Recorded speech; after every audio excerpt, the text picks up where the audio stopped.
Could all stand for the Pledge of Allegiance, please? Councilman DeWitt, could you please lead us in the pledge? It would be a pleasure. I pledge allegiance to the flag of the United States of America and to the republic for which it stands, one nation, under God, indivisible, with liberty and justice for all. Roll call, please. Councilwoman Caramba, Councilman DeWitt, Here. Councilman Slakta, Mayor Simmons. Here. Councilman O'Flynn. Here. Councilman Gibson. Here. Councilman Forbes. Here.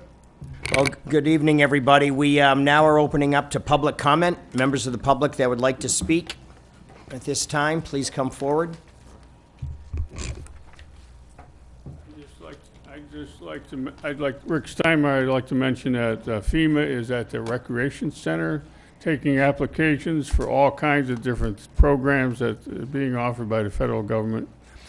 But you do need to make an application to get anything. Thank you. Thank you, Rick. Other members of the public? Charlie Strader, Kent Road, Bonita Springs. Thank you all for all your many long hours. I know everybody's tired like me. So good luck. Hopefully one day we'll have a shelter here in Bonita Springs. I'm thinking maybe get one of our public-private partnerships. We have empty buildings in town that have air conditioning and electric, and some of them are located very close to displaced people who are still out there. Overheard a couple today, so as you go through and talk to people, your cashier, you know, the person that cut your hair, that sort of thing, you'll hear some real sad stories, and I'm sure y'all all have. So whatever we can do to get shelter here so they don't have to go to Lee County, further north in Lee County, Stero, etc. I won't go into the stories I've heard, but wow, those of us that are lucky, and then let's hope we don't get some more rain. Thank you. Thank you, Charlie, and thank you for all your help. Other members of the public? Okay, seeing none, we're going to move into item 4. Yes, Nope. I'm sorry. I'm sorry, ma'am. I did not see you. I don't know if this is the right time or place to talk. Are we talking about Hurricane Irma? Microphone down, anything you'd like. Okay, well, I am a homeowner as of mid-July, and I invested in a property at Saunders Avenue. And we're very grateful for the fact that our house was high and it stayed dry. But a week and a half before, our block flooded with 2 feet of water. And then a week and a half later, we got 3 to 4 feet of water with Hurricane Irma. My husband and I just got back yesterday night to survey the damage and see what's going on. My daughter has cerebral palsy, and we're looking to get her a wheelchair by January. And I guess my question for you now, because like legitimately I have to ask, how are we going to continue to, live in this place when we cannot even get access to our house? And you said offhandedly in the meeting before that this was like once in a long time that happened, but it wasn't for us. And now I'm afraid that this is going to be, we literally just switched our cars out to an SUV so that if we have floodwaters again, we can drive through it. I mean, my question is what are you guys planning on doing to make these roads drivable so that if we have this happening again, we're not stuck in our homes and having crisis situations? Because literally you guys were like, call the fire department if we need help. And just the regular flooding. And I'm like, what am I supposed to do? Have you guys call when I needed to take my daughter to therapy? Our whole world stopped, and I had to literally try to figure out how I can get to work every day.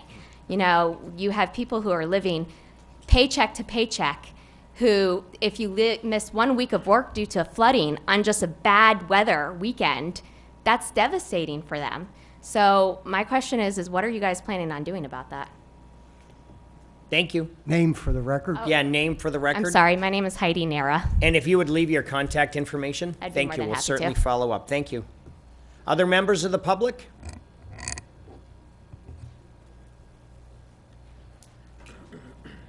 Just double checking, triple checking. Meg, you're not going to come up here, I don't think, are you? Okay, thank you very much. Okay, so we'll move off a public comment to item 4, Hurricane Irma and impacts on city priorities and legislative initiatives and direction to staff. I had obviously called this meeting. Look, we've had a lot happen. We know that. That's an understatement. To see about legislative priorities, how the hurricane may have impacted that, what we need to do, a discussion. I thought the time was ripe, and we called the meeting. So I guess, Greg, can I start with you? Because, you know, certainly you've helped with a lot of relief and a lot of, you know, we were obviously right here in this together. And looking at our legislative priorities, from your point of view, from a response point of view, what do you think this changes our priorities or alters them, or? Yeah, I clearly do. I mean, and I was speaking to members of the public, and I think that's where she heard me make my comment, is that, yeah, this happened back in 95, then in 98 it happened again, and since then it hasn't happened too often. I'm not going to say it hasn't happened at all, but I think it does affect our priorities, and I'll be the bad guy. I'll just put it out there right now. Prior to this event happening, you know, our priority was the quadrant study. And again, I'm going to say this incorrectly probably, or be the bad guy. For some people being inconvenient with some traffic woes during December and through April, we were looking to spend a significant amount of money to try and alleviate those woes. My feeling is right now is that we need to get a handle on what is going on in that area with the river, with east of town, and so on. And I would like to see us switch some of our priorities from that type of transportation woes, being the quadrant, to the transportation woes and the drainage woes of that area around the river. We've got at least 5 communities off the top of my head. We've got Citrus Park, Lake Shalimar, Morton Grove, IBE, and the Quinn and Downs area, which is a significant amount of money, taxable value, that is there. We've talked about it. FEMA kind of talked about it in the town hall meeting about, you know, and it's not on the table, so I don't want anybody to fear that we're talking about this, but we're talking about $73 million worth of taxable value, roughly, in those 5 little areas. So at one point, it was said at the town hall meeting about, you know, possibly doing, you know, buying some of these areas out and restoring it back. I mean, that's still a lot of money that I know the city doesn't have, the state doesn't have, or the county doesn't have to do this. So my first inkling is let's get an idea of why this is happening. I'm not a hydrologist. I don't think anybody up here is a hydrologist, but we need to find out, is it a drainage problem? Is it a elevation problem? Is it something east of town? Is it like the DRGR is not holding the water for whatever reason? That's some of my initial thoughts. And you know, we've made comments about it being a low area. Well, we can do something about that, whether it's, and I hate to use the bad word, but I mean, whether it's diking around it and pumping it out, if the river can handle it. But we need to find those questions out first. Is it an issue of, you know, before the rainy season hits, January, February, March, and I hate to lay it on Matt Feeney or the city, maybe we go down these rivers when it's the low time before the rainy season hits and start cleaning these things out. It may be an added expense to the city, but if it helps our citizens, we've got, like I said, $73 million worth of taxable value that's affected. Those are real people that are here, and those homes are here all the time. Whereas, again, I'll be the, don't like to say it, but I mean, if you've got to wait a half an hour in an air-conditioned car at the corner of Beach Road and 41, so be it. There's people that can't get out of their houses or get to their houses on a daily basis right now that's affecting people. Right. So that's my feeling right now. Like we've talked about, Mayor, that if it does happen again, we'll be there for them and try and help out. As far as the lady talking about getting her kid in it, or getting her children to therapy and stuff, that is a real problem we have here. And we're going to try and help it. I know Terry at the assistance office does all they can, United Way does all they can, and Red Cross does all they can. But if we need to find a short and long-term goal, I think that's one of them, is find out what the problem is. Is it low line? Is it drainage? I know Councilman O'Flynn is very hot and heavy on the stormwater management. I think all those things come into play, and we may have to, two things, reallocate our priorities on the transportation to that.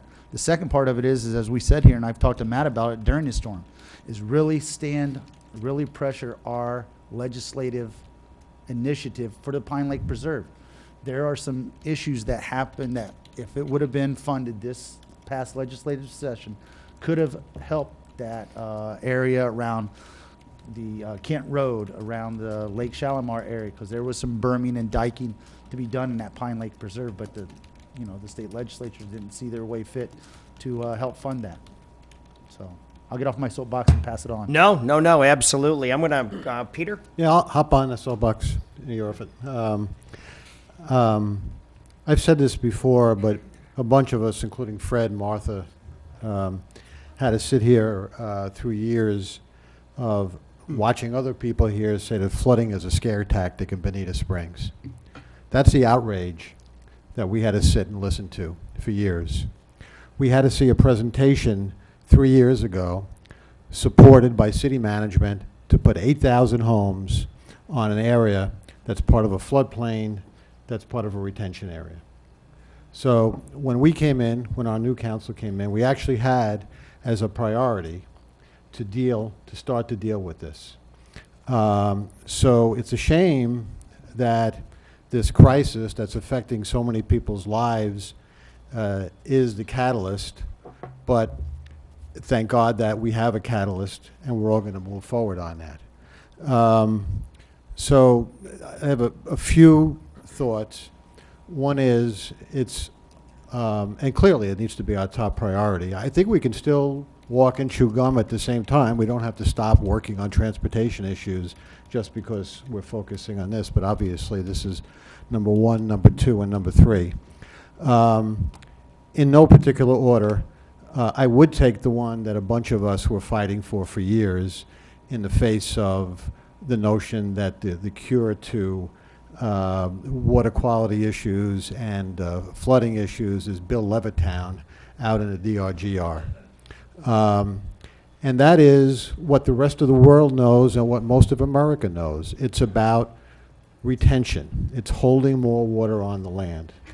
Thankfully, to our friends in Estero, we now have Edison Farms preserved, which was in the sights of a bunch of people who wanted to develop, and we had somebody, but I'll jump in on the soapbox. We had somebody who used to sit on this dais, wanted the baseball park out there.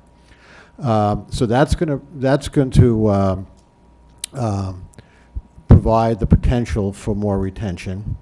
But I think that is kind of one, holding more water on the land. We do have critical crew about to be finished, which is a good thing, in the areas east of town. It's what people on the south side of Beach Road were in here talking about years ago. I don't think we need a heck of a lot more studying. I think we have to start doing things.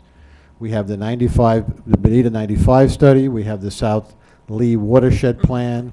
We've got the 2009 update that all has guidance. We have guidance of 10 years of work from the Army Corps of Engineers that was basically put in the bottom drawer around here because, well, I wouldn't say because, but I would mention it has projects in that area east of town that it indicates should be high priority for water retention. We have the Arnold report from 1996, which talks about the importance of more water retention on the east side of town. So the roadmap is there. It's time for this, my view, it's time for this council to pick up that roadmap and go forward.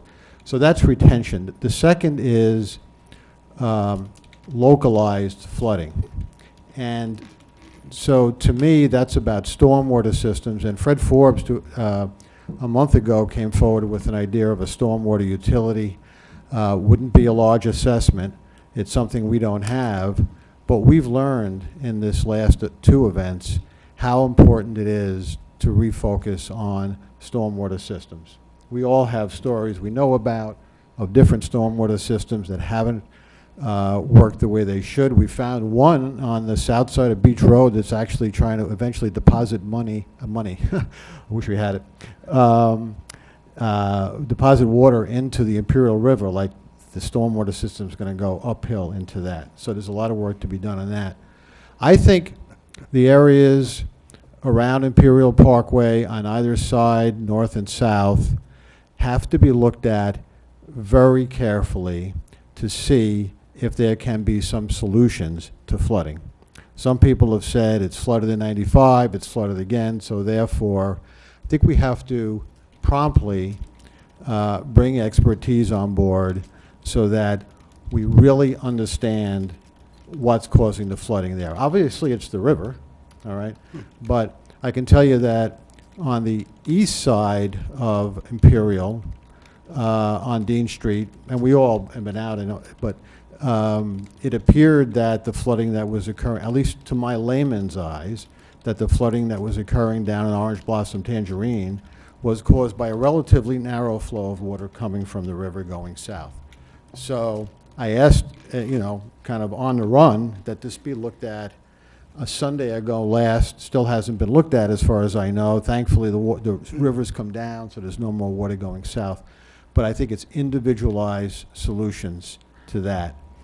And I guess the third point I'd make is, and there was a couple that got up here and others have talked about, and we heard them at the FEMA meeting the other night. The city doesn't, and people, most people understandably don't understand this. Lee County has a massive budget. They have a social services department that's part of that $1 billion budget, all right?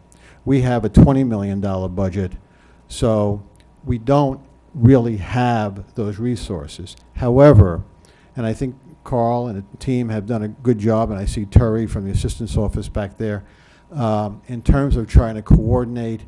I think it would be helpful. Martha talked about kind of a one-place, one-stop shopping, that somehow we be even, so good work has been done, but even more of a catalyst. So, and I know, Peter, you're taking individual names and talking to people, that we can be even more of a catalyst, so when people come forward with particular issues, we can address them and direct them. And I know we're doing that. I know we're doing that, but maybe even a heightened effort in that regard. So that's, now I'll jump off the soapbox, Greg. Okay, great. Mike? No, I mean, I guess it's pretty much been said. We do have a lot of issues here and there, and we need to start taking action on them. It's been too long. We come up with something, and unfortunately, the way government works is it takes forever to get anything done. So we do need to reprioritize, especially what our priorities were. I do see we still do need and have a need down at the quadrant to alleviate some of that traffic in season, and also not just for that, but just any emergency, even evacuation, trying to get people out of there more easily. So I mean, I wouldn't want to drop that completely, but we do need to kind of rearrange how we're spending money in the short term, especially with as far as flooding and diking off areas. The only thing I worry about there is that if we dike one area and it sends more water downstream, what if it floods two more neighborhoods? So I mean, we really need to be careful. I wouldn't want to jump the gun on something, but yeah, we need a study to kind of see what's going on. And I know Jim Beaver in the past has brought up that when I-75 was built, there wasn't enough dikes, or not dikes, culverts underneath I-75. So I-75 is kind of acting like a dike, channeling all the water, south, and kind of exacerbating the problem that we're having. So there's definitely a lot of things to do, and yeah, I think our priorities have been rearranged. Thanks, Mike. Anything else? You're good? Okay, Fred? I'll get on a miniature soapbox. First of all, Greg omitted Worthington. There's over 20 to 30 million dollars in taxable, 20 or 30 million, yeah, taxable value there. We had problems in Palmyra where they were flooded and almost got water in their houses for a week. Worthington still has water on their golf course, which is a huge value. It's not, I don't think it's taxable. I agree with everything Councilman or Deputy Mayor Flynn has said, but I think another legislative priority, whether it's us or us helping somebody else, we've got to push on people acquiring more and more land that can store water. And there lies the problem, because every time a development comes in where there used to be water, even though that development may not, in theory, cause flooding, you've lost that capacity to store that water. Now, as you remember, you did ask me to be the point person with South Florida Water Management, and now Estero Bay, and now I'm alternate to RPC, the Charlotte Harbor. So what I've done, I've developed a scope of work which has got tasks in it, and it will be available for the upcoming meeting. It probably won't get to you till Friday, but there is a proposal to give a group, and I'm not going to go into it tonight because I don't want a lot of confusion, but the principal investigator for this study will be in room 118 all day Wednesday before the meeting. So Next Wednesday? next Wednesday, any councilman or lady can go in and talk to them. They'll have the scope of work well before then. You can add to the scope of work, and you might say it's a starting point. I will say that it's kind of, to make it real simplistic, there's what's called quick fixes, and that would be looking at an area that Deputy Mayor O'Flynn discovered.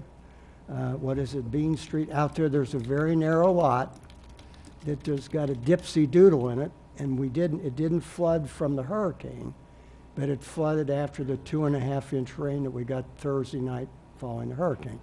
It could be that, real quickly, this effort would say, by the topography, that we could make a small levee there to fix that little dipsy doodle, so that part where I think it was 20 houses roughly that got flooded wouldn't. There's other areas that they'll be looked at, which would be the Quinn Street area, some of the things that Greg was talking about, and others. Then there's looking at the additional ways to get water retention. It's going to be a very compressed work schedule of about 3 months, but during that time, we may, as projects that are brought to council look like they should be pursued in more detail and depth, we can bring in other groups of people, and we can do it very quickly under the mechanism I've got figured out. And it's been done before, so it's legal. And in fact, we still have a project similar to that that was done the same way. So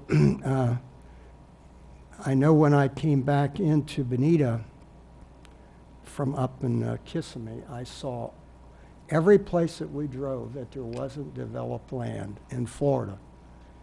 On the East Coast, coming around Okeechobee, any land that was undeveloped, most of it had a foot of water or more sitting on it. Not every place, but most of it did.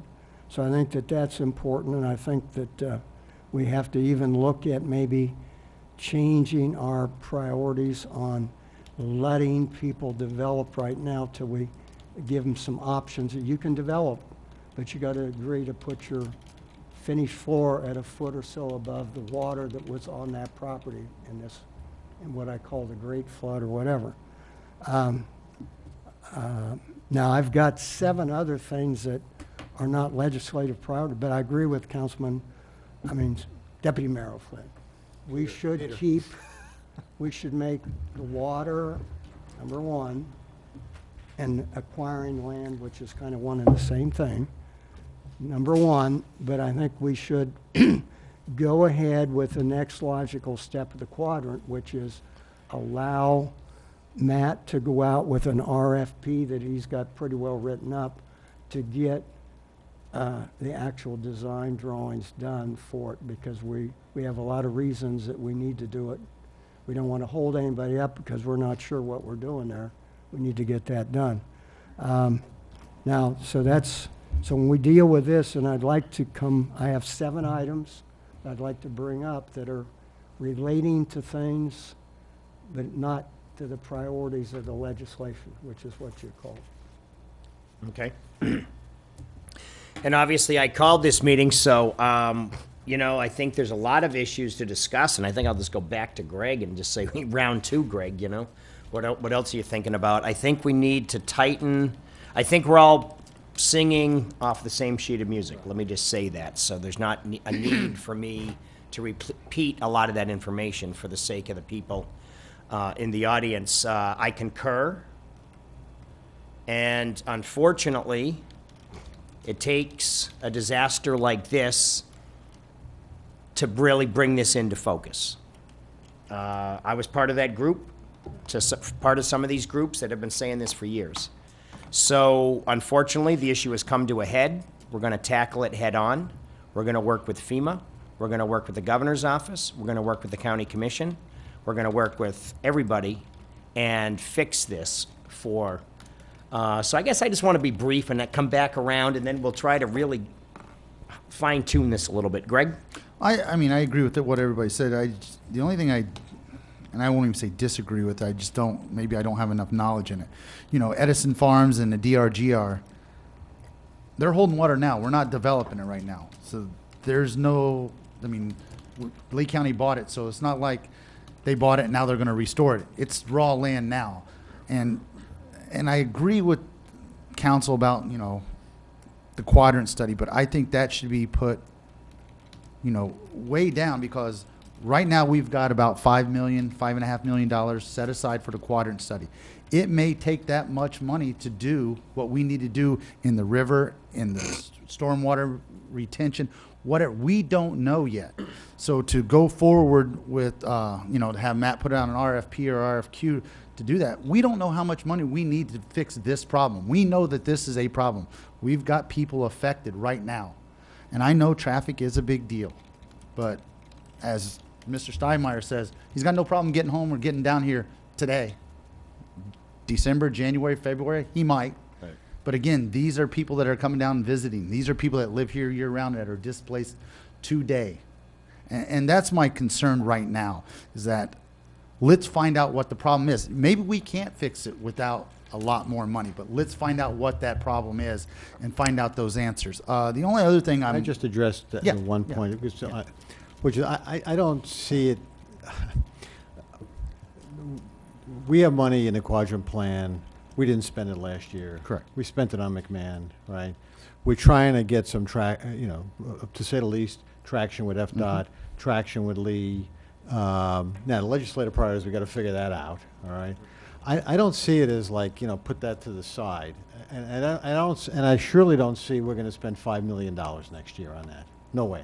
right. So I think it's kind of, not that you're not, you know, heartfelt about it, but I think analytically it's a bit of a false choice. That this, and if it is a real choice, obviously this comes first. Well, and that's all I'm saying. Yeah, We keep saying, yeah. let's move forward, this is a real problem. That is Yeah, but there's a whole bunch. problem, There's a too. whole bunch of stuff like Right, that. and We have that's bike all I'm paths. saying. We have all kinds of other things in a very big capital project budget. And I a guess- lot of which are not going to get done this year, just like they weren't totally done last year. So I don't. And I guess that's my thought, and I apologize. The way this is going to sound is like Right. those capital projects, and no offense to the mayor, whatever our branding thing is, doesn't mean a whole heck of a lot if we've got displaced citizens because of flooding. I think That's all ob- I'm saying. That's obvious. And well, that's what I'm saying. Let's go forward with those. Let's find out what it is first before we we do. talk about those. I guess that's my Before we point. talk about them? Well, or consider. Why don't we leave them. that for another? Yeah, we'll leave that for another. I mean, The only other- talk is cheap. yeah, but Councilman Forbes is one to put real money to it with this study with Matt and going out and doing all that. That's all I'm saying. Let's find We've it. already done the study with McMahon, so I think the devil's in the details on that, Greg. And I my really only do. other question to Councilman Forbes is who's going to be in room at 118? Is it a company that's already been selected, or is this a It's- group of people? I don't want to go into it anymore tonight. Well, I don't want to commit to it unless I know. No, I'm not no, going to you're come and not. waste my day because I got to You- take a day off. No, you're do free that. you're free to vote no. Well, I want to know what I'm voting on. Well, next Wednesday. Well, you you're said. going to see a green sheet, and you're going to see the scope of work and all that and a price. But your comment was to come in here in room 118 throughout the day and talk to these people. You Who can- are these people that I'm talking to? You'll know by the end of the week. How's that? I don't think that's fair to the public. I mean, I'd like to know now. Well, I got to put in vacation time to come in to do that. And I will Now, gladly do that. if let I me need- say this. There'll also be that if that's inconvenient, you can talk to the person Monday or Tuesday, and if you crowd me, probably Friday of this week. How's that? I just don't Because understand the secrecy you're of gonna it. have the stuff then to look at. I just don't want to go into it anymore because I don't want a bunch of questions tonight until I have everything perfected. Okay? Ducks are in a row. Okay, Ducks Greg, in a row. Pete, All right. let's move on to you. I Or don't think Greg was done. No, I'm just saying, those are my couple of questions, my comments. Yep. I'm just trying, and again, like you said, the Can- details may be in the Devil's in the whatever. details. You know the analogy. You've been You know, working with hard. the retention out in the DRGR. Right. I've kind of talked to Matt a little bit about it. I mean, it's not like we can go out there and dig a reservoir because the water Well, table's well, what it is. well, So I don't know those things. Well, yeah, but it's about time we be honing in on it, all right? So, there's already talk about, so I will tell you that Edison Farms, yes, is sitting there, but there's a possibility of much more retention on that property. So, it's not the initiative, it's the initiative a lot of us wanted to have, but we didn't, politically, we weren't in a position to get it done with what we had here before. And so, I think we got to move on it. I think, you raise a fair point. There's a lot of water out there. But we have other good partners, obviously, the Water Management District. There's a lot of knowledge there. Estero's doing work that would complement our work, I'm sure, in terms of retention and stuff. But I think it's all of the above. It's the fixes along the river, it is the retention, and it's other things. I don't think there's any one silver bullet, but enough said about that. And I just think this is appropriate time for me to jump in. This is in motion. This is in motion with a conference call. We're setting up later this week, actually, hopefully as soon as tomorrow, with the governor's office and discussing this land and working forward. I mentioned at the last meeting, I mean, this is in motion, folks. This is in motion. Okay? Do you have other things you'd like Well, to say, Peter? I had other minor, more. Sure. All right, so, we properly at the last meeting compliment ourselves, everybody, I think that's great. We patted ourselves in the back, but for good reason, particularly staff. But I think we got to merge into the post-mortem stage here, and like any organization, look ourselves, we're not perfect. So enough patting on the back, what could we do better?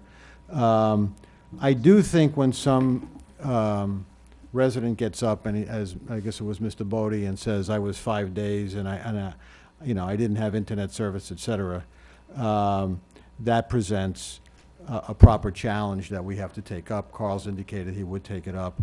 I'll throw one thing into the hopper. This is not a fix. I noticed that the Estero Village Council, the one right after the hurricane, they had a post-mortem, and they talked about off-the-shelf emergency communication systems that are available.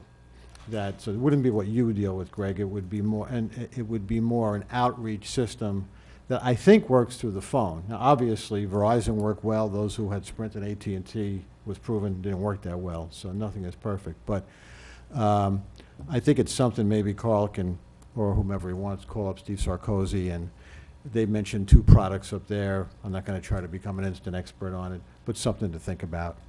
And this is not in any way detrimental to all the work that Laura did or anything, but it's just how we can maybe improve things more. I do think at some point on the communication, we ended up, and I think it was through the fire district, handing out actual papers, printed sheets to people.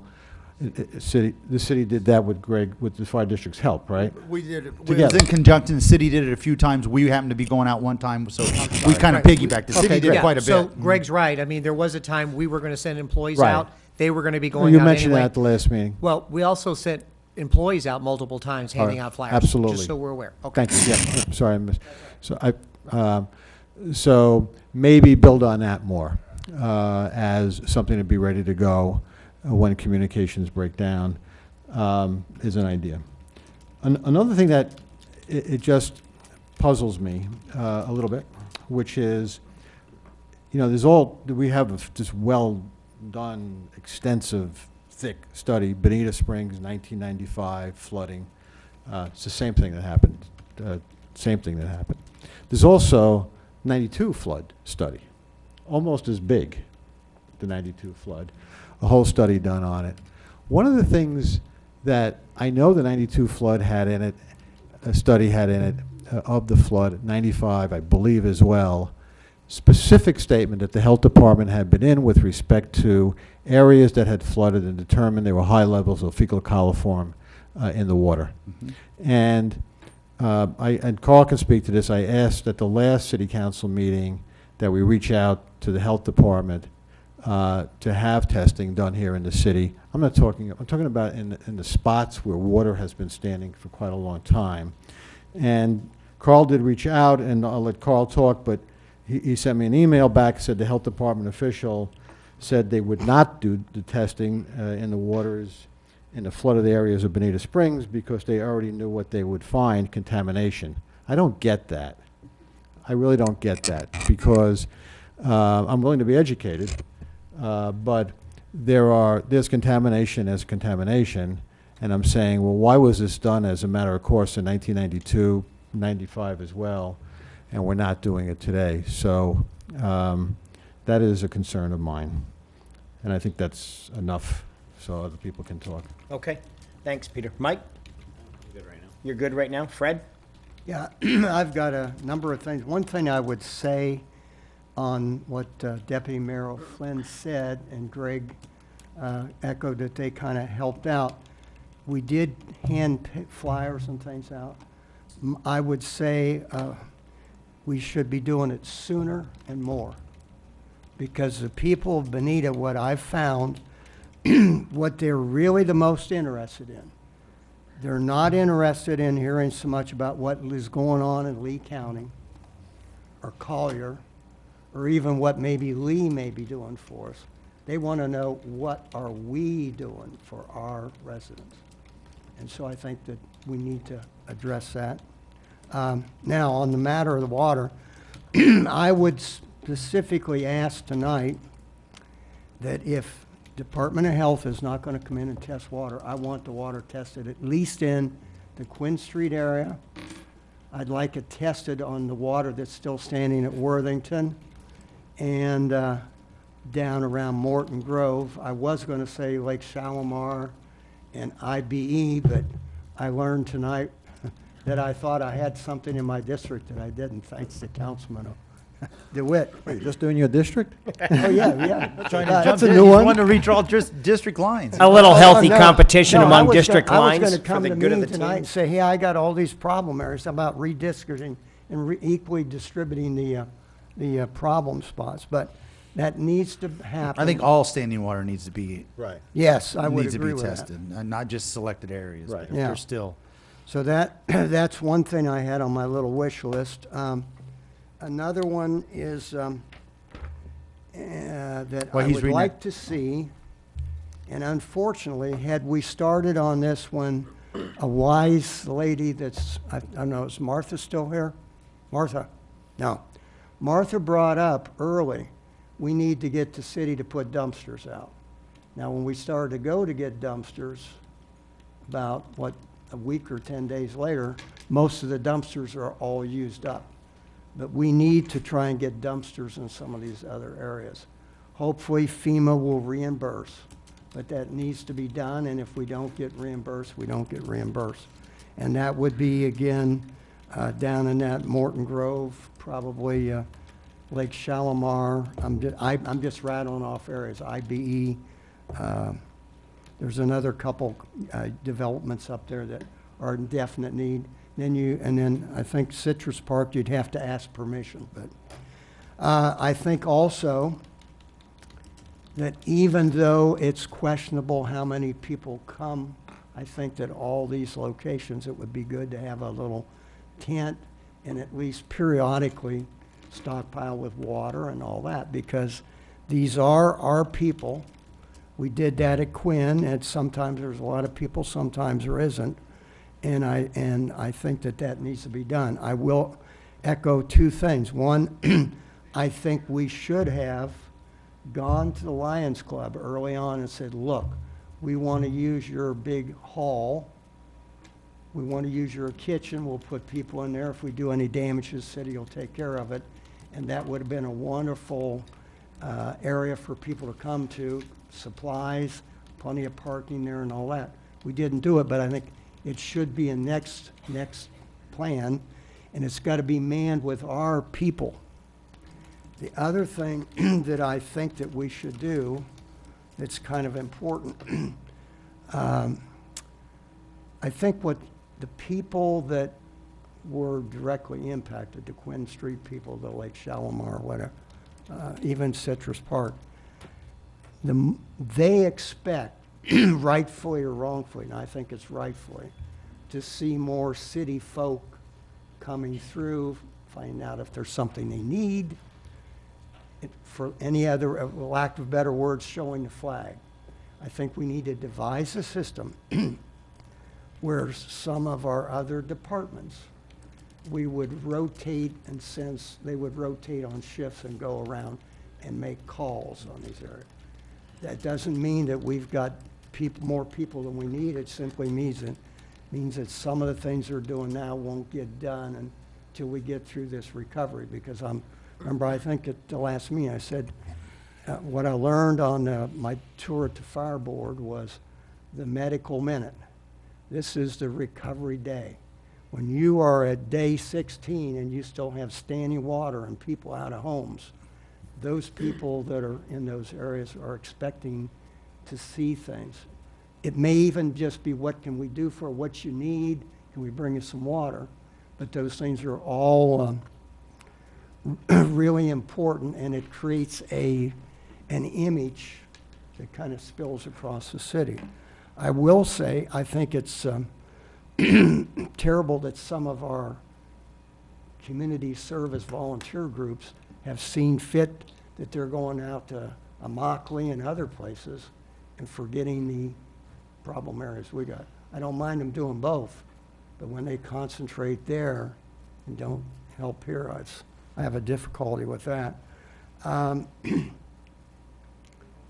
think that probably takes care of most of what I had. I'm sure I'll think of something else, but.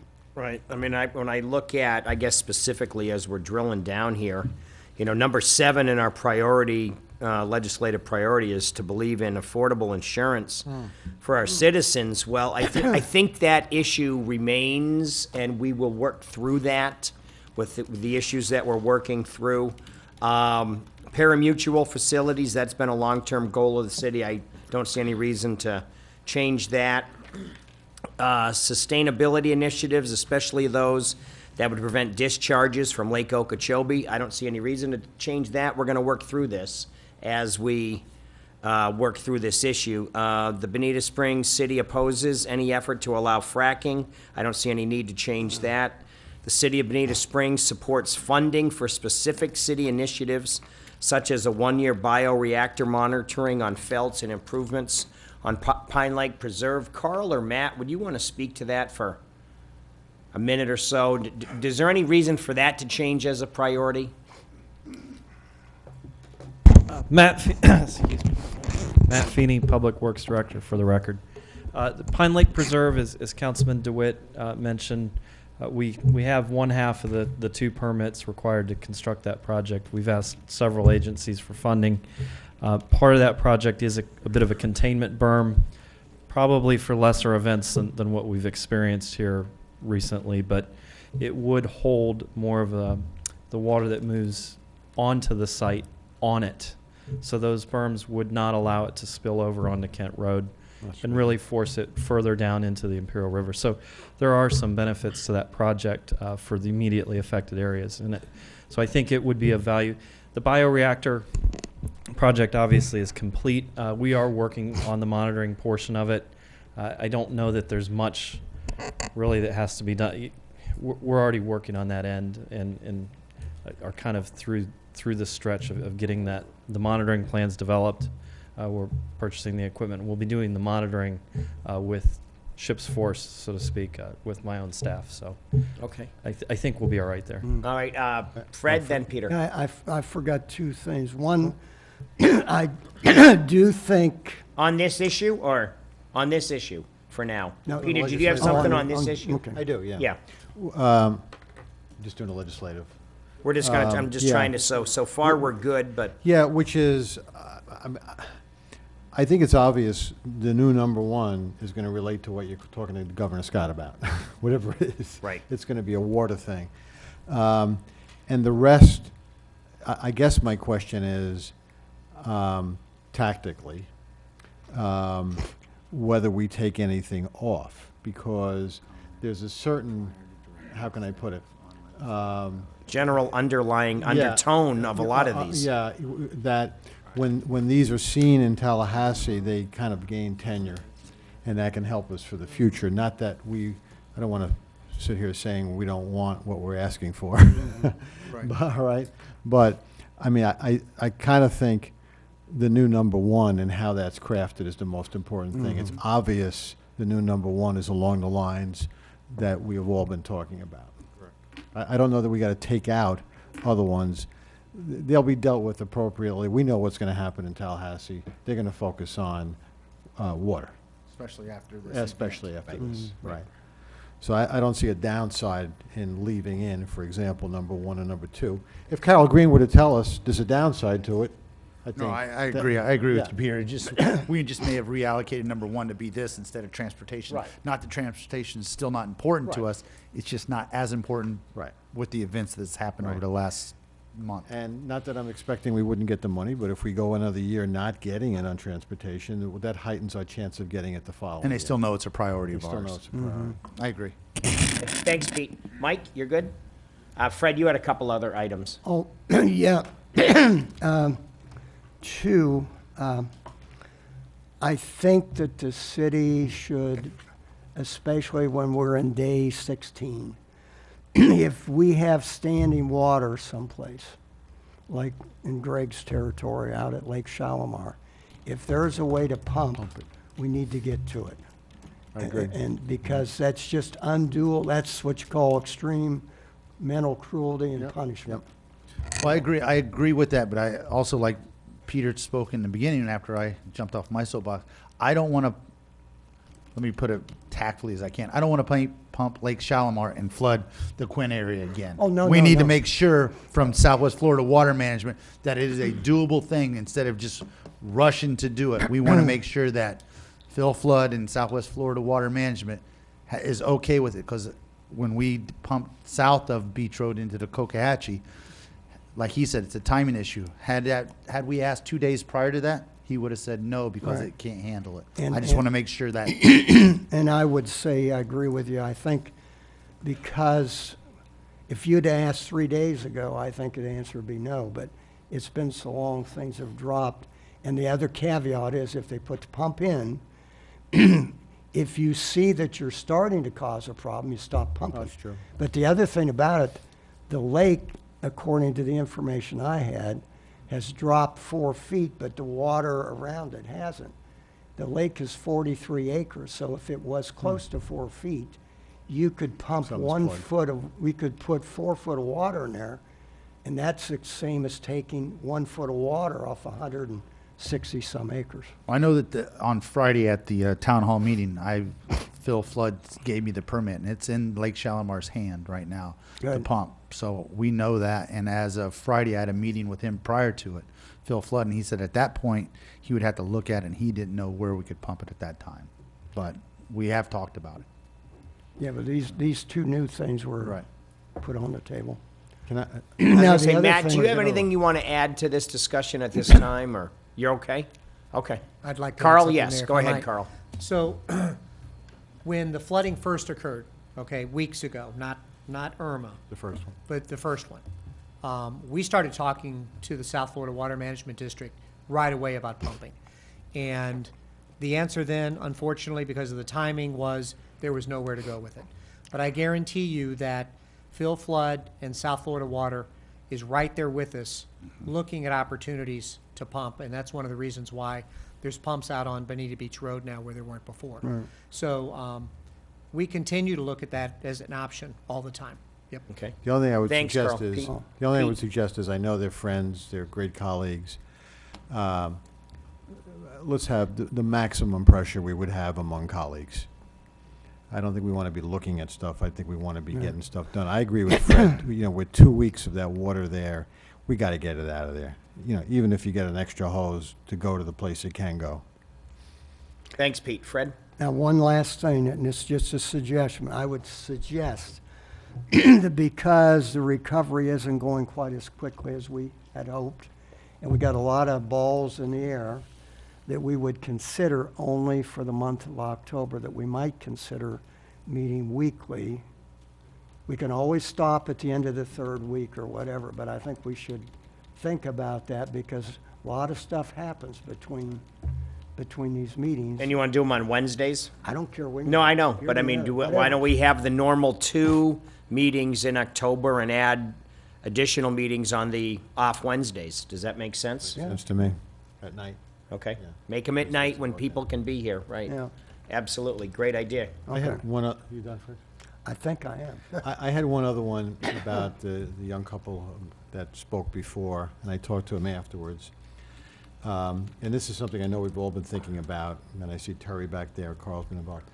And this is housing, all right? So what they talked about was the fact that the flood levels had left their house, but they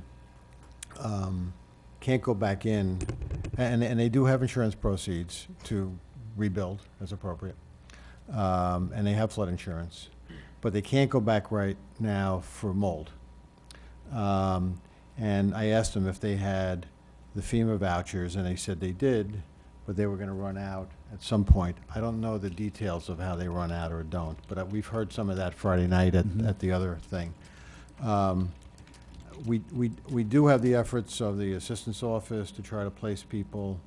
I'd be interested in Carl speaking to this or whomever that, and I know, we technically don't have the social services function, but gosh darn it, I think we got to get in that business right now as a catalyst, at least. That, I may be wrong, but just sitting through the FEMA meeting, I felt that there was kind of a relatively silent, not insubstantial amount of people that were struggling with this housing issue. And I think we have to have a focused effort on that. Oh, let me rephrase that. I know Carl's been working on it. I know Terry's been working on it and others. But even more focused so that we can somehow be more of a resource, whatever that means. I don't know, Carl, what you think? Whatever council wants us to do with regard to that, we can. Right. We are certainly not experts in that. Terry's been doing that for a long time and might be able to better speak to it. We're happy to put whatever resources council wants us to put on a particular initiative. Well, I'm sorry. So, go ahead, I'm sorry. I like what a phrase Fred used before, which was in essence getting more involved in stuff we wouldn't normally get involved in, and we don't, So, maybe there's someone, and I know you have limited resources, Carl, but someone on staff that is, I don't know, maybe someone in public relations, but you know best, who we could take and dedicate to getting on top of something like this. And I want to underline, I know you guys have been working hard on it, but that would be one idea. Take someone on staff who's in another function for a month or two and really try to bring everything together. And I'm going to say it again, I know you guys have been working on that already. If that makes sense to council.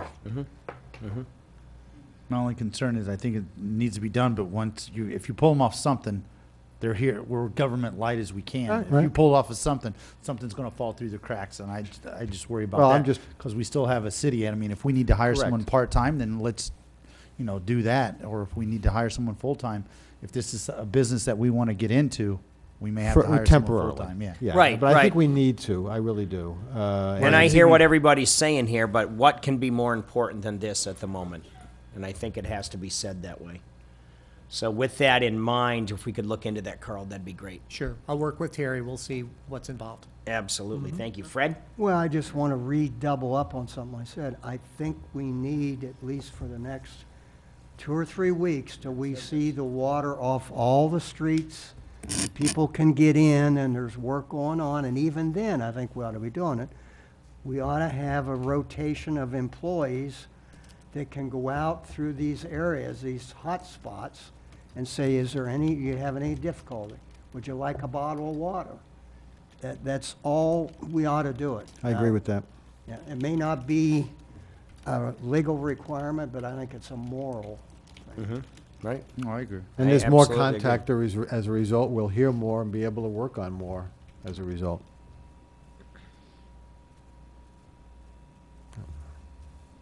So counsel, Carl, do you want to kind of go back through that or that we've discussed? At this point, why don't we get like, I hate to say a halftime report, but why don't we get a halftime report from Carl Schwing? Thank you. So a lot's been said. Clearly, the number one priority is now the flooding in the water, all right? I will tell you that with regards to legislative priorities, I know the mayor's got phone calls that are gonna be made. South Florida Water has already said we should get together and talk about our perhaps collective asks at the state legislative sessions areas. So I think if council's okay with that, we can work towards that. I think, I have a comment on that, sure, go ahead. which is, I think we do have to work collegially with South Florida, and we had a very good meeting. I'm sure others had. I have had this morning with South Florida Water. But I think we need to be clear on what our priorities are. And first, they might not have those priorities. So I don't think, I think, let me put it this way. They said they're here to help us, and I want to take them at their word. And I think helping us means helping us with our priorities with respect to water. And I think that's a very important nuance in that. Okay. Yeah. Great. Okay, Carl? Thanks, Pete.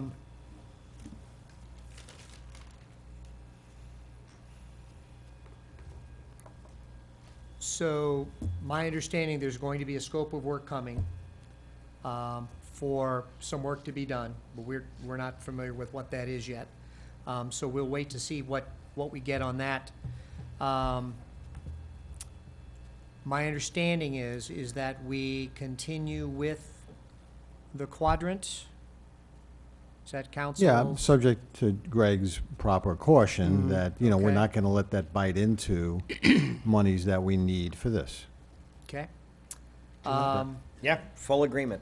Can I make a comment? Yes, I Fred. think that you could easily spend not more than 400,000 or 500,000 next year by getting into the design and getting it maybe to the 60% stage or thereabouts, or 50%. And that does two things. That keeps the effort going, but it also, because of some other issues we're in, which I don't want to go into here, we need to do that. Because that locks down where the location is, that it crosses 41 and other things that fall into place, if you follow me. I may be talking in riddles, and, Here's a riddle. yeah. Okay. Well, just to give you an idea on that, you know, I was scheduled to talk to Secretary Nandem, District 1. It's actually the day of the hurricane or so, so obviously that was canceled. I mean, there's no reason not to go forward. No, I and talk understand. to- And Yeah, yeah. I guess I'm You looking know- at big picture. I mean, I'm just looking at the funding request. I mean, Councilman Forbes just said that this study is going to cost $400,000 or $500,000. We're only requesting to do the Pine Lake Preserve $650,000. So, you know, No, study, I'm talking about the quadrant. It's I not know a what you're study. talking about, the quadrant study. It's design, it's Well, not a design, study. well, that's, Yeah. you're talking about designing something that may Yeah. be 4 or 5 years down the road. Or I'm 2 or saying, 3. or 2 or 3. Right. As soon, if we can get the funding of the Yeah. $30 million, Well, whatever it is. whatever it is. But what I'm saying is, I wish our problem were to put the brakes on something that was I'm not ready to saying put the go in. brakes It's on, but not. like we said, we've got Right. $5 or $6 million.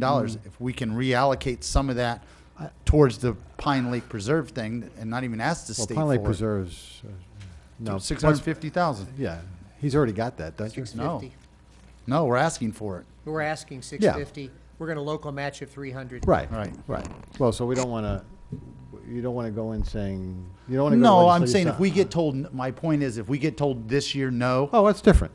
Yeah. then we need to Right. spend the money and take it away from something We else. got to be practical. Yes, Yeah. that's all I'm saying.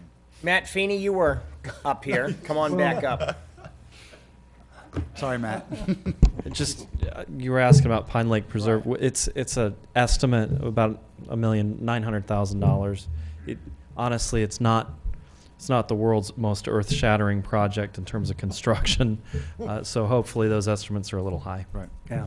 Great, thanks. And Fred? well, there's another point, and that is that out of this thing that you're going to see by the end of the week, it could We're be not here that about there'll be You're just going to end up upsetting me even more, and I'll say something that we're all Forget- going to yeah, regret. right. Why don't you Yeah, put right. the, So why don't you just put the drop green, it. why don't you Yeah. put the green For now. sheet in so we can see the green Yeah, sheet? exactly. Yeah. I mean, yeah. quit talking in riddles and Right. tell us either tell us or don't. Right. I don't want to hear it anymore. He's holding it out there. Yeah. it's a carrot. Mike? You know, the other end of the carrot's a stick. Well, I guess actually the question to get to Pine Lake would be, I know that was a water quality project. Is there any way that can assist with the flooding? Could that be used to hold back some water? I like riddles too, Matt Finney, for the record. It's more of an enigma. It's You like limericks, Oh, I it's a bet. You're famous- Irish. It's a riddle wrapped in got a it. cat named that. It's more than just a water quality project. There is a component to quantity and stream restoration, and that's why it's been appealing to the Lee County 2020 folks, because they want more water on that land, and that's where those berms come in.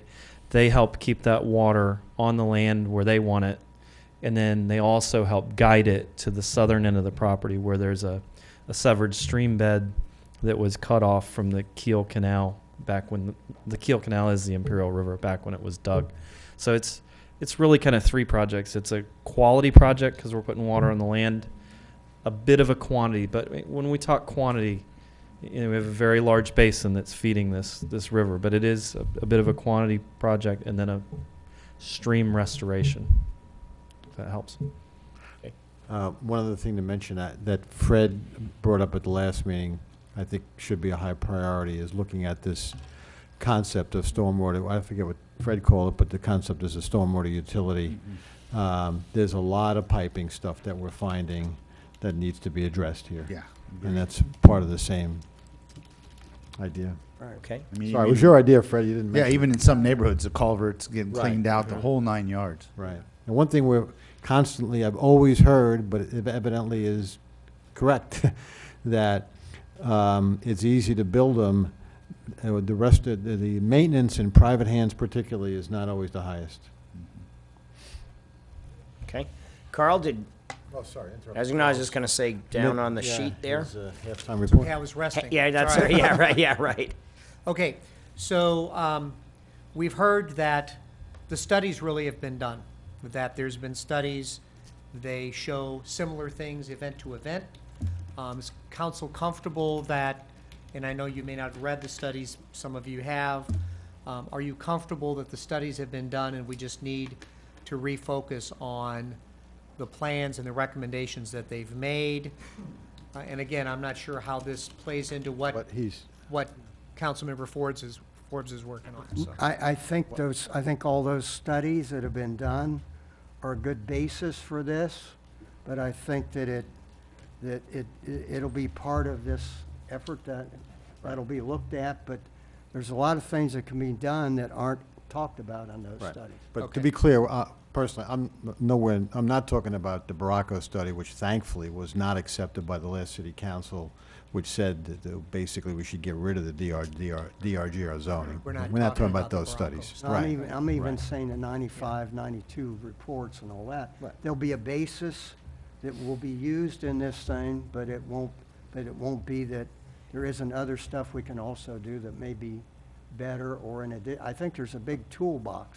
Right. And there is no one silver bullet. There may be like a revolver with 8 bullets in it. And they may not be silver, they may be copper. Yeah, but I think it should be looked at, but it may need to be updated. When's the last study done? Absolutely, yeah. Well, I've heard a lot of that on the streets. I hate to, roaming around town, talking to people, right? There was a plan in place in the mid-'90s, right, that was never implemented, or very few parts of it have been implemented. So there's a lot of work to be done here Yeah. that was given lip service in the mid-'90s. And, I don't know who else to say it. Well, that's what I mean. That's 20, if we're looking at the 95, 92, even the 98, when there was a little bit of flooding, 98, whenever that study, I mean, you're still talking 20 years ago. So Yeah, and if I- you would have looked at a traffic study 20 years ago, we'd be updating it. So Yeah. I'm saying it needs to be looked at and updated possibly. And I think. Preaching to the choir. Let's think- wait and see what his green sheet is. Yeah, Fred? Before we're going down the riddle here. Yeah. Yeah, right. I Limerick. I think a key thing, which I mentioned to somebody this morning, but it wasn't well received. If you look at 95 flood, we're in 2017, look how many developments have gone in Bonita since then and above Bonita. And if you don't think that they haven't had an effect on this, the sun won't rise tomorrow. Yep. Okay. Okay. Back to your list. Carl We'll Carl wait for is, the green sheet. We'll wait for the green sheet. all right. All right. So then, Halftime continues, Carl. then we got talking about the testing of waters. Right. And my understanding is the direction is test the waters. What waters are we testing? I mean, I did hear the statement, let's test all standing waters. Are we looking on he's the talking- streets? I think he's, No, he's I talking- think you ought to at least test the areas that are major areas like Quinn, Okay. right. IBE. Major areas, M- okay. Lake Morton, Shalimar, Shalimar. Morton Grove, Citrus Park, if Worthington. they're amenable. Right. And if Department of Health won't do it, we just get an independent We- lab. I already asked. have, He already asked. I have other sources. Oh, okay. I have other opportunities for Good. that to get done. And we want to test for any bacteria and, and things that can cause. And not that it. you will, Carl, but if you run into any roadblocks, I would say start with me first, if Okay, you do. I doubt All you right. will, but if you do. okay. Dumpsters, they are in high demand, but my understanding is direction is to get it to all, again, the major areas. Is that accurate? Yep. Okay. All right. We will do what we can on that. I think it would be good if somehow our department could come up with a little sign saying furnished by the city. Okay. Okay, so at the major locations, tent and provide supplies. I mean, are we still, was that a direction that we need to do for next time? Or is No, that I something still think- required here? I think these areas where there's still water and they can't get in deserve to get some of this. Now, what we found even at Quinn, sometimes there'll be a lot of people taking stuff and other times it's not, but at least if it's there, we're doing our part. And for those that may not know, when we say the Quinn Street kind of tent city, if you will, it's actually on Imperial, but in between Dean and Bonita Beach Road. So for those that might be looking for that. Just a quick suggestion. I mean, this is a suggestion, and I don't mean to put it on Chris and Neighborhood Services, but what if we armed Chris and Neighborhood Services with water and stuff like that, and as they're going around surveying the area, they ask, instead of specifically saying, sit up here for half the day and no one shows up, if they're out looking in the Quinn area, or if they're out in the Lake Shalimar area or the Morton Grove, they have some water, they see somebody, hey, how's everything going? Here's some water. What else do you need? What can we do as a city or Neighborhood Services? Sure, and monitor the water levels as we're doing it, Because, right? I mean, I drove around today. The only place that really has still a lot of standing water is the Lake Shalimar area. Morton's, pretty good. Quinn or Downs is wet, but Edith is dry. The Quinn area is drying up quite a bit. Yeah, but all it's the wet. Saunders Sure, still wet sure. around Yeah, there. yeah. But I'm talking about being able to drive in there and out. I think the other thing, though, is. Drive-in versus actual water still in homes. Yeah. Right, And- right. Good point. Good And clarification. some of the, Fred? even though they're beginning to dry out, then the people are coming in and they're taking the stuff that's been wet out, they're cutting drywall, and I think that there is a need to have some supplies so that, You're suggesting more contact with a face, not to say, Peter's been out there, people have been out, but And- more contact with city staff, and Yeah. I agree with that. And- in and the I'd li- appropriate way. and Yeah, I would like to see the volunteer organizations pitch in and do a little bit of this too, because. Well, we can't tell them what. Well, we kind of have targeted more Quinn Street for the most part. Well, and the Rotary's been everywhere. I know my mother lives in the Morton Grove area, and they were out there cutting trees down and helping in Morton Grove, and that's a private community. I mean, Yeah. they've been out there. I think that all the No, I'm community event organizations have been in everywhere, not just the Quinn Street. Yeah, I'm talking about like, a Red Cross came by one day with hot food at Quinn. Be nice if they had a little run and they go around and pick up some of these places because all those people need all the help they can get. Well, I think what might be important for tonight, we talk about short-term and long-term. I think right here, our short-term is one of the things, and I know Terry Lemaine is here, and I've discussed this with Carl, we'll get calls from the various organizations and say, I've got 200 hot meals that I'd like to serve tomorrow morning. Where would you like us to go? So the problem is not supplies or people that want to help. It's getting out the communication and getting out the information in real time, rapid time, and have 200 people show up, 12 hours later or what have you. So however and with the billboards that showed up for FEMA today, I don't know if somehow maybe we could add another message to those boards with updates, daily updates, if you will, for information that people need. And I think that would be possible. I'm pretty sure it would be, but then we would have to, obviously daily updates on those billboards on Terry for the good of the community. I mean, is anybody opposed to that? No, I think, and if it's all right with Terry, I just know when we get phone calls, somebody said that to us, hey, we've got these so many meals. I would direct them right to the assistant's office instead of it being fragmented. Some of it coming to the city, some of it going over here to the Rotary, some of it going to the fire Centralize it. department. Yeah, Right. centralize it because Right. realistically, the Bonita Springs Assistance Office is who we're going to send people to long-term and short-term. So Absolutely. let's supply them with what we can supply them with. And see, but that's what we've been doing. Wherever the calls would come in, depending on what the call was, we would refer them to Terry, to the assistance office. And and I know from my side of it with my business or with the fire department, anything we get, this is what we're willing to give you, we send it right to the assistance office because we don't need it at the fire department. We'll be more than happy to host something out there. We've even had that. Somebody wanted to set up a cantina, but we wanted them to go through the assistance office instead of it being a fire department or a city event. Well, we've done a town hall. What if we did a safety meeting out there, Greg, or something, a different format to get out this information, at a health and safety seminar? Whatever we need to do. Would that work? I'm also thinking, FEMA's going to be here for a while now? All right. So that would be a central place that people in need would likely come to. The rec So, center. right, so at the rec center. So maybe that should be, maybe it's already built, that's our central place, and making sure that the other, in other words, that would be the point of contact where it would be, if FEMA were to say, I can't do something for you, we'd have city staff there to try to help as best we can. Some type of liaison. Liaison. Yeah, and we had a business liaison for years, was to have a liaison to our affected residents. Mhm. But I think, off the top of my head, that'd be a likely place where people would come. And we could put some water there or whatever. Yeah. I don't know. Yep. All of the above, A, B, C, The D, and the Red D. Cross was there handing out water Okay. and other things All right. today at the rec center. Okay.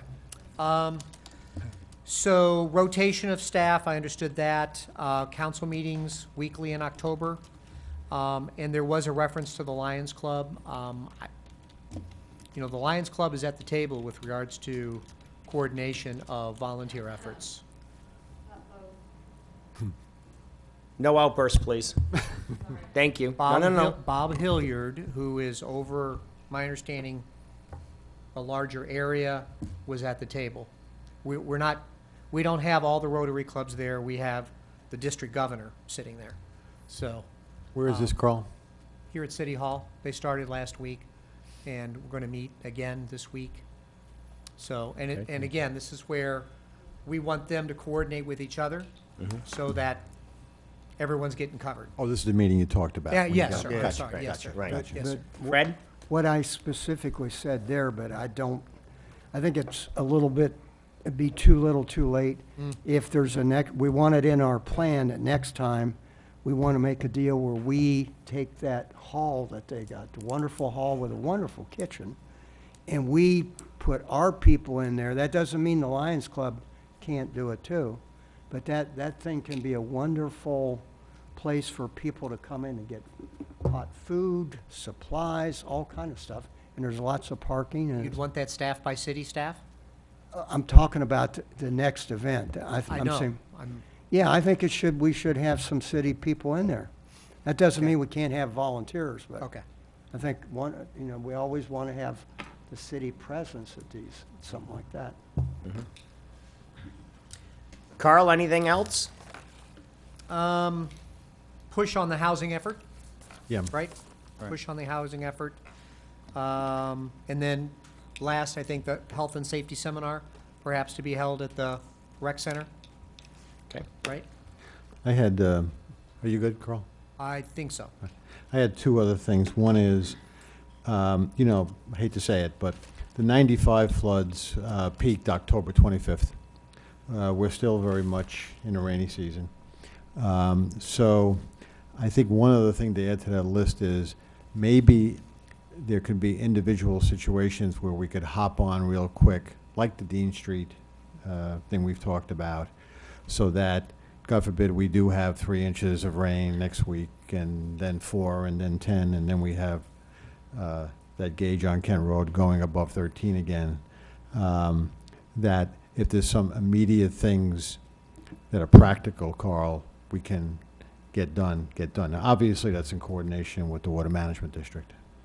And I would ask, because we've gone to weekly meetings, which I think are fabulous, but just, Peter, with your comments there, it made me think, Carl, if we needed to schedule emergency conference calls, as opposed to, throughout the month, as long as there was a quorum that could make it, for like daily, and I say daily, but as-needed conference calls in lieu of a city council meeting for updates or for decisions? I would be concerned about that. Okay. We'll just, I mean, just as for we open meetings, try to I'm okay with respond that. as quickly, okay, we'll call a meeting for that day, whatever it might be, if it doesn't fall on a Wednesday. Sure. Sure, absolutely. Okay, great. But I had one other thing, which Yes, is Pete. actually relates to the Mayor's Challenge, which, Peter started, and I think it's a great effort.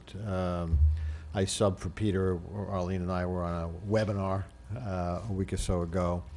It is a type schedule. Let me tell you an idea I had, but the schedule is very tight. And the idea is, so let me back up. The Mayor's Challenge is a Bloomberg Mayor's Challenge, and there are 4 criterias for winners. They pick 300 municipalities, they get 100,000, and then 35 35, municipalities not get 300. 100,000. Thank you. And then 5 Five. will get 1 million and one Right, will get 5 right. million. And the thought I had, and I talked to Arlene briefly about it yesterday, Arlene's in the middle of a lot of stuff besides doing grant applications here, so anyhow, among the major criteria for winning are innovative ideas that are transportable in an area or in a state, and then there are 2 other ones. One thought I had was places like Holland are 60% below the water level of the ocean. And New York City, when Sandy happened, guess who they reached out to for the rising water levels? They reached out to Dutch engineers for ideas. And I thought that could be something for a mayor's challenge that could very well, first of all, would be beneficial to us. It's not money we'd be spending otherwise. We wouldn't be having people from Holland come here with everything else we got going on. And it doesn't just have to be Holland. But look for worldwide solutions to flooding issues. And they exist. It's just that we haven't been exposed to them. So that was a thought. Now, the other issue, though, is time. The deadline is October 20th, and they're not giving us a grace because we had a hurricane. And, so that's very tight. It's less than a month. I did talk to some people who are interested. I don't want to get ahead of council, but I wanted to present this today and see what council thought, who would be volunteers who would be interested in working on it. I think they need a few days to digest how much work would have to be done and coming up the learning curve and whether they could do it quickly. But the question for council is if they would, I would bring it back at the next city council meeting and would just go up or down, see whether it's practical or not. I kind of feel we want to put in a quality application no matter what we do. I think we want to put in a quality application, Yeah. Peter, but I think it's imperative we put in an application. Oh, okay. With this in mind. I mean, All right. this is our number one priority. So you like that idea? I think it's a fabulous, pending what council thinks, for an initiative. We could look, there's been a lot of legwork done here. We're not doing this for the first time. The city of New York did it. Obviously, the country of Holland did it. I think this, if the application is not as robust as it could be, and trust me, I don't want it to be skinny, but if it's not as robust as it could have otherwise been, I think it's more important to get it in And we have a reason. than to not submit it. Right. Absolutely. All right. Absolutely Well, on this Let process. me see what I can do. Could Arlene or one of the two, Right. you guys make the phone call to say, can we stay it off till next year, and then let our decision be made on that? Well, we can. We'll just miss a whole grant period. Well, that's what I mean, but. There's no advantage to that. Right. We can clearly wait. and We see can what come next back year. at them with something next year, the year after. Well, I thought they only chose 300 cities, and we were lucky enough to be 35. No. For the- No, You're- no, you start Oh, with. right, for the So that's first why class. the first class, that's what I'm Right. saying. Right now, there's no guarantee that next year we'll be in that class of 300. So to clarify, the mayor did We will be. participate in in a seminar where he found out about it and put our name in to be one of the 300 to receive the workshop, the day-long workshop. Unfortunately, that had to be canceled because it was scheduled for Right. the right as Herman was coming towards us. So the requirement for that workshop had to be completed before the end of September, which was very challenging for us time-wise. It is not a requirement that you participate in that workshop, and the mayor received that email from the Mayor's Challenge folks, but it was strongly encouraged that you have that to support your application, but not required.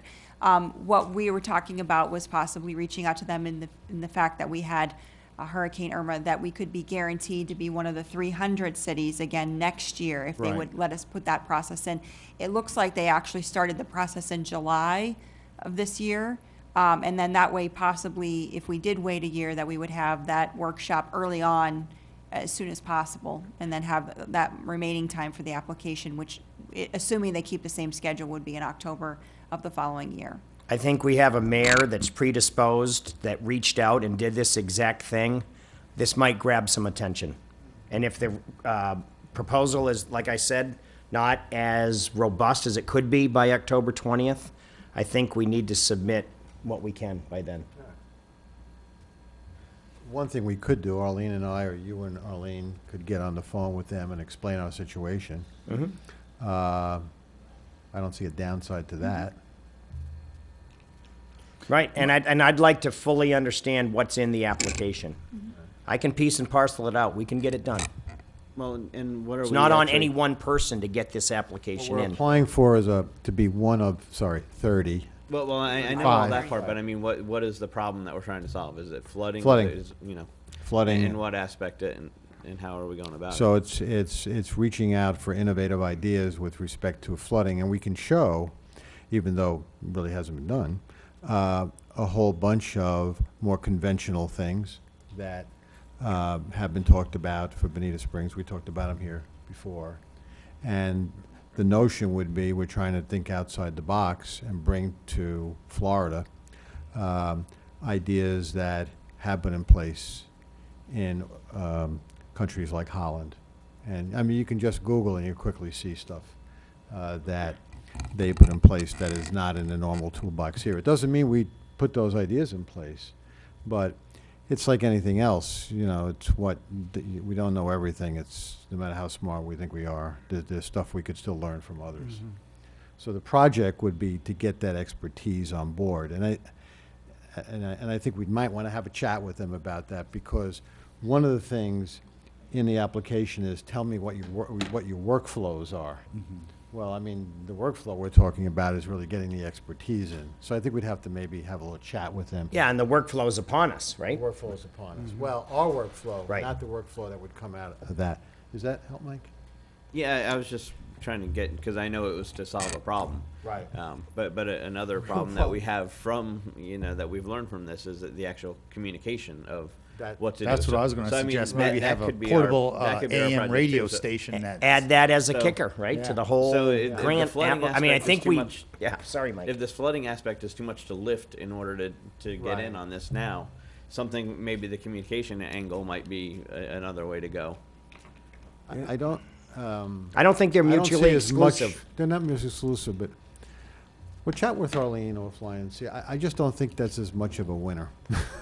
Well, A little mundane. I can help clarify. There was 4 criteria of judging. Yeah, and, okay, go ahead. Criteria are visionary, has to be bold, The innovative visionary thing. statement.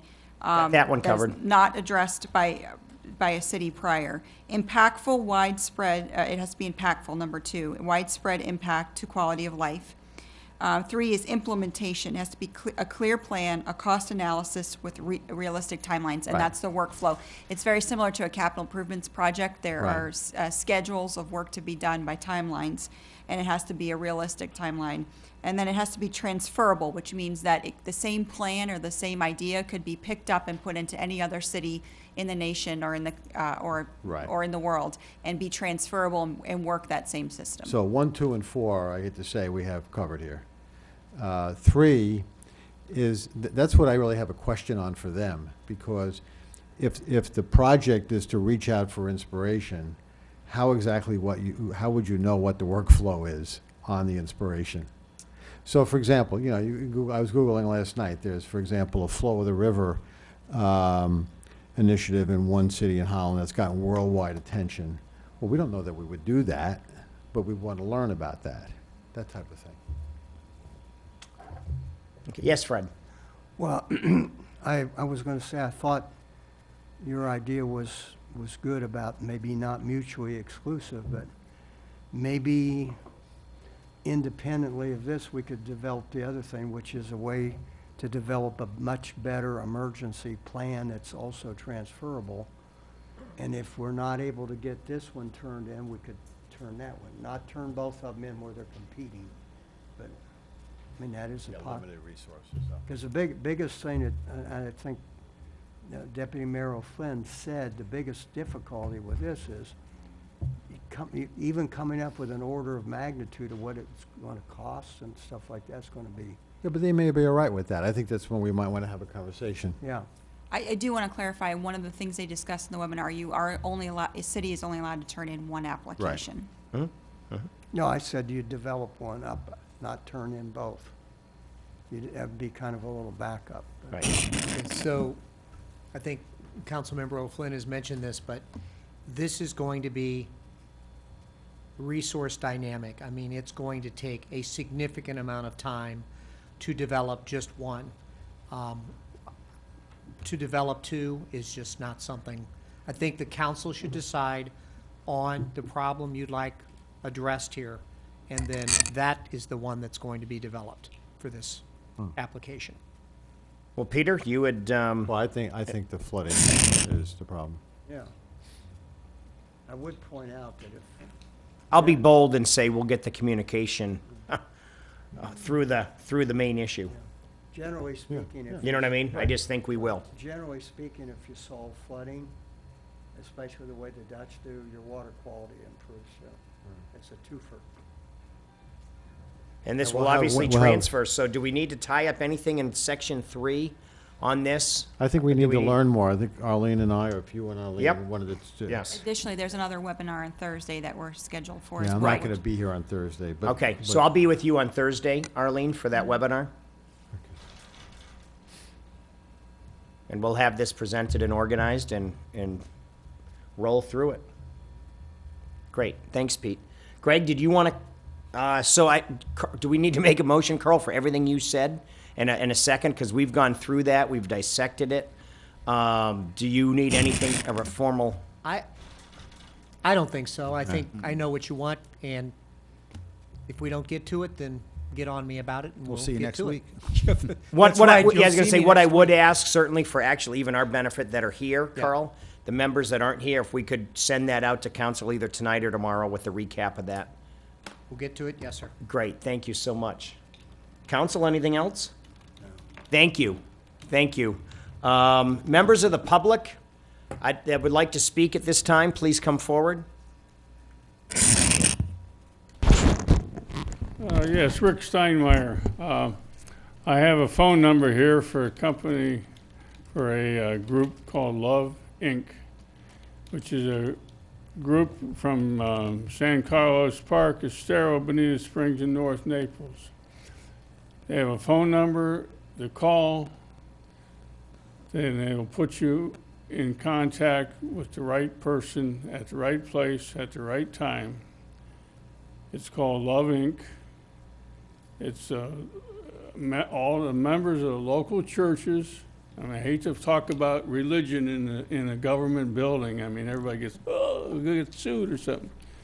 This is another source, another resource besides the Bonita Assistance Office and besides FEMA. It's all volunteer.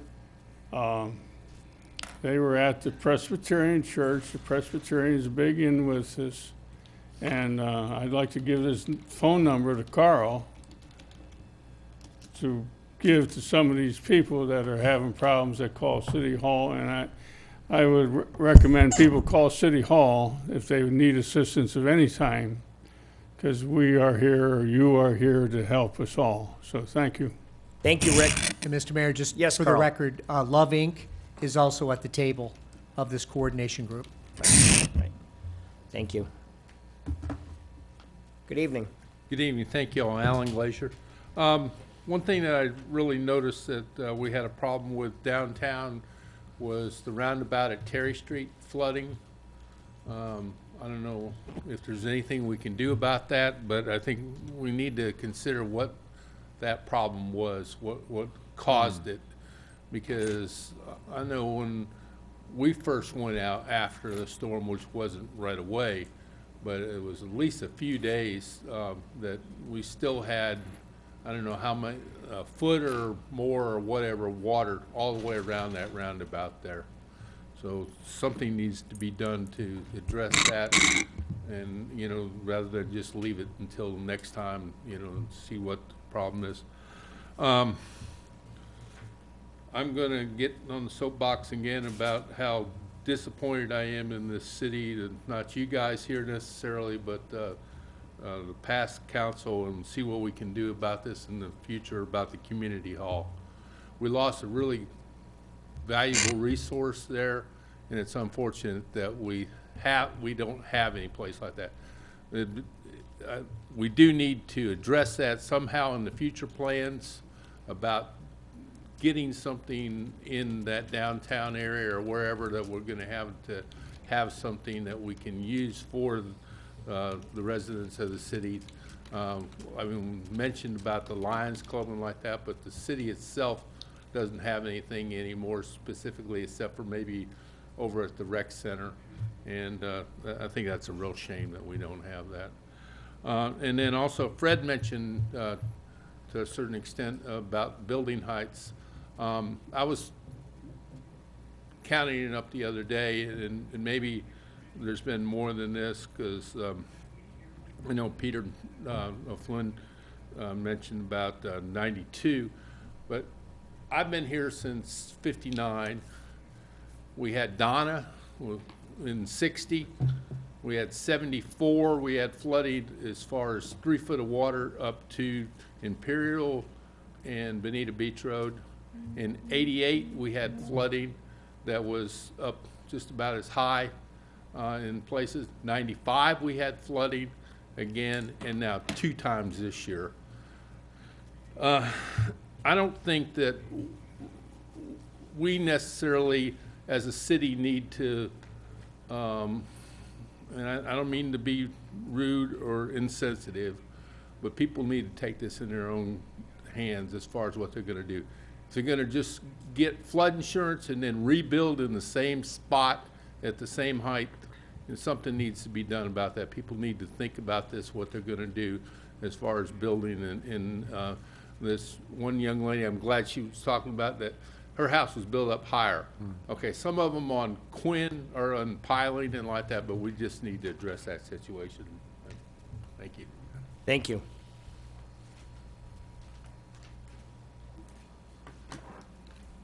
Charlie Strader, Kent Road. Yes, I think y'all are dancing around the issue of climate change and sea level rise, those sorts of things with the flooding issue and the grant. Miami, Fort Lauderdale, those cities are already dealing with them. I kind of question as a resident, knowing how hard the staff members involved have been working and need to work these next few days and weeks, that they can allocate what you really want. I think a well-written letter thanking them for the opportunity, but explaining why you can't apply this year would go a long way. Charlie Strader, Kent Road, for the record. I'm not very erudite on poetry, but I do love Yogi Bear's quotes. And one of them is deja vu all over again regarding the flooding. As you all know, the long term is going to be more complicated, more expensive, way beyond the means of this city. That's not to say not focus on them. Very encouraged here tonight to hear a focus on the needs, the short term, because that's really what we're talking about. Because another Yogi Bear quote is, "It ain't over till it's over." As was pointed out tonight, we're not out of hurricane season. We could get 20-inch rain 2-3 weeks from now. We don't know. So if we don't have a shelter for these people to go, we don't have emergency gas for those. You want your citizens to be as prepared as possible, you know, your water or your means, and many of the people do. But if you don't have that gas for generator, you don't have a generator set up at a gas station and pull that gas out of that tank. You don't have pre-positioned cots and gas and because it's going to be a while before you raise Terry Street and Dean's Bonita Grand to where you can get in and out of the only shelter in South Lee County, or at least Bonita Springs. Buses can make it, but cars can't. I'm sure Greg has pulled more than one car off of Bonita Grande here in the last few weeks. I know I have. Please keep the push on the short-term need. Housing, transportation. I mean, the stories that are out there are just unbelievable. And to thank our residents who don't have 2 or 3 cars in the driveway like many Bonita residents, they're having to go up after a hard day's work to Estero still. Come on. We're one of the richest cities in the United States, therefore the world. And as we know, societies will be judged by how they treat the weakest among us. So please, please keep that push on to the legislature, the state, the county. You know, I realize you guys are under a limited budget and staff. Just hammer them. Go get some stories out there. If you need them, talk to me, talk to Terry. There's people. Thank you. Great, thank you, Charlie. Other members of the public that'd like to speak at this time? Hello, John. Yes, John West again. I'd like to endorse what Charlie has just said, and I applaud the decision to look into the humanitarian side of these disasters. The Imperial River is too narrow to hold the water that is coming into the city. And so it spills over into the areas where we're finding it. That's not scientific, that's just happens. And no one yet has found a way of stopping the water coming into this city. In 1990, after 1992, I think it was that Rick Barber and his group made a suggestion that the water from Lake Trafford be channeled down to the Cocohatchee Canal. I don't know how much of that water is now going down to the Cocohatchee Canal and how much is still coming down the Imperial River. But in the long term, a solution has to be found. And South Florida Water Management District is supposed to manage the water. And there is nothing like pressing South Florida Water Management District to help out. Not to shut us up, but to help us out. And the only way to do that, Peter, is for you to go to West Palm Beach to one of their meetings, find out yourself what's going on there. I did that in 1992 after Andrew. I was shocked when I went there because they were catering 100% to East Coast interests who were holding their hands out for money, and they were giving it to them. At that time, I pointed out that the South Florida Water Management District was getting, I forgot how much, but they were getting X amount of money out of Lee County, and they were only spending a fraction of that in Lee County. So they have to be pushed, or they will shut us up. So that's what I'm proposing in the long term. I don't think the legislature is going to do us any good. It's South Florida Water Management District that has to be pushed. Right. Thank you. Thank you, John. Other members of the public?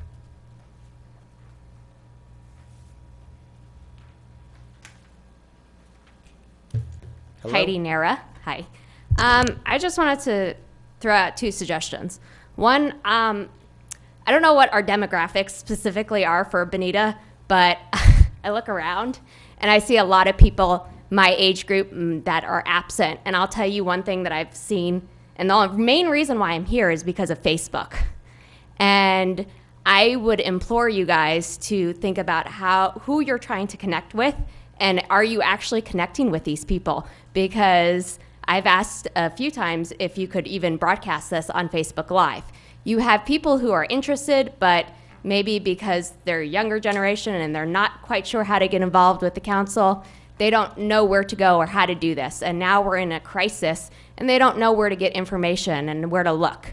So my suggestion is try to get more onto social media and start getting to also the Hispanic group. Like, how are we communicating to these people? The other thing I was going to say is Directly. Good. That's what I like to hear. The other thing I would like to also say is you were wondering how you can help people, you know, and I'll tell you, I have a perspective that I was gone in North Carolina for 3 weeks, and I was literally looking on local news, NBC live streaming, Facebook, Googling any kind of information I can get on what's going on in my area and information.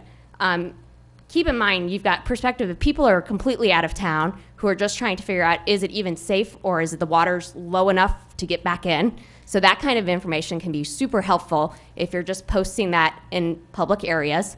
The other thing I was thinking is maybe you can, for even future times, put a signal out on people's mailboxes. So here's the thing. People are trapped in their houses, and now you're asking them to go in through flooded waters to get supplies to go back to their house. Maybe there's a system where we just put something a red flag out on your mailbox, and now you know that person needs help, and you go to them. So that's my suggestion. Great. Thank you very much. Thank you. Great ideas. Thank you. Others? Other members of the public at this time? Okay. Seeing none, council? So move. Okay. And One- Carl, one- and I one- would just add one thing, Carl, if you could let me know when the South Water Florida Management District meetings are. I think that was one thing I heard here. When those meetings are, the South Water Florida Management District meetings, just make sure I know when those meetings are. Are you talking about the board meetings, or are you talking the meetings locally here? Well, on the East Coast. Okay, Or sure. here, or here. Take your pick, all the above.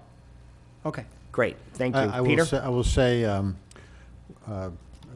I think various of us have done this, but I met with Rick Barber today and Phil Flood, and I think in Rick we have, and always have had, a good advocate for our area. Having said that, I think also what John West's comments are appropriate in the context. So just wanted to mention that. Last little factoid, which is for people who don't know, that the bridge to Imperial Bonita Estates, if you drive in there, is actually called the FEMA Bridge, built by FEMA in the late 90s after the floods of 95. This is nothing new here. Great, thank you. Mike? Fred? Greg? Nope. Okay. Motion to adjourn? Motion. So moved. Okay, so Tell moved. me what's Monday. What's that? I'm all done unless Fred wants to tell me what's Oh, Monday. yeah. Fred, you want to solve the riddle of the limerick? Okay. Thank you, folks. We are adjourned. Riddle wrapped in